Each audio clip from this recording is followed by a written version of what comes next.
Ganito din ba ang problema ng diving headlight nyo guys? Yung kahit anong switch on off mo, ayaw gumana. Charge naman siya, ayaw pa din.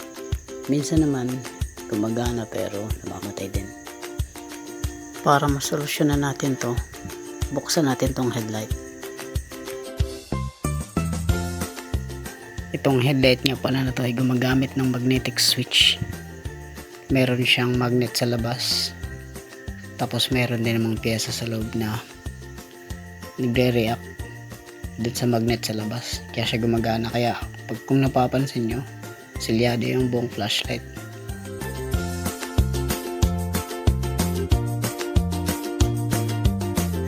Ito yung piyesa sa loob na pag tinatama ng magnet, siya yung nagpapagana ng flashlight.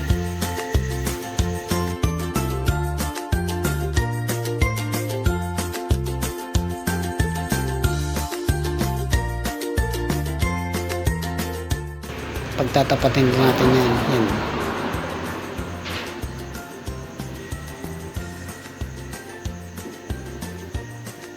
Yung problema kasi ng flashlight ko na to, pudpud na yung magnet niya sa labas. Kaya pag sineswitch on ko siya, humihina yung magnet niya. Hindi gaya ng unang bili ko pa lang sa kanya. Sobrang lakas niya kasi malakas pa yung magnet na eh. Yung katagalan na napudpud na, kaya yan. Kaya ang gagawin natin, pagdidikitin lang natin. Gagamit na lang tayo ng stick glue para mapagdikit natin yan.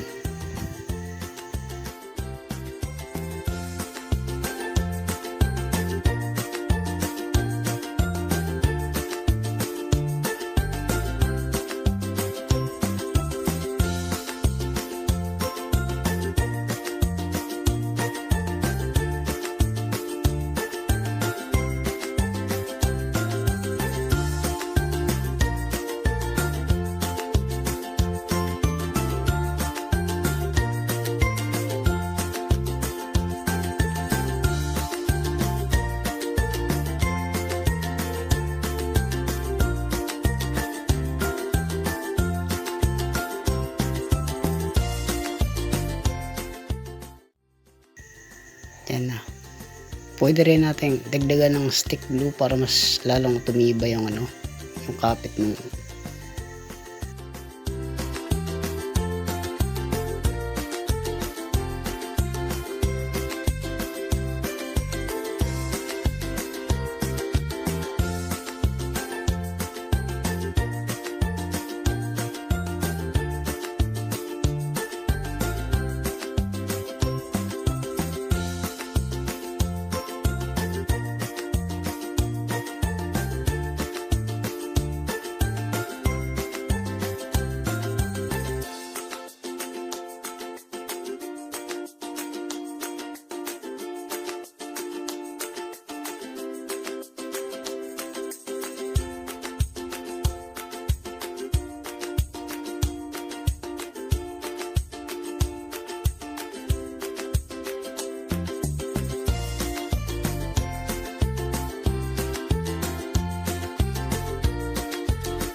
yan, alugin na rin natin para masiguro natin na matibay yung kapit.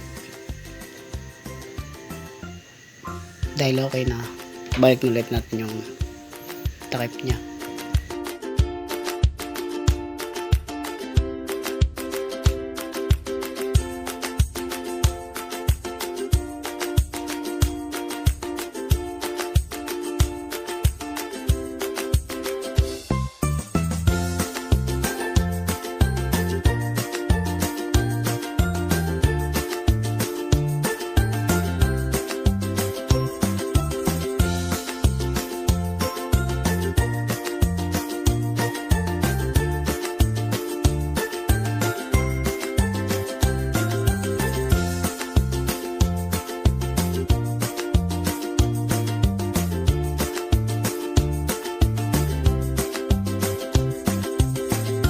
Yan guys, maraming salamat sa panonood.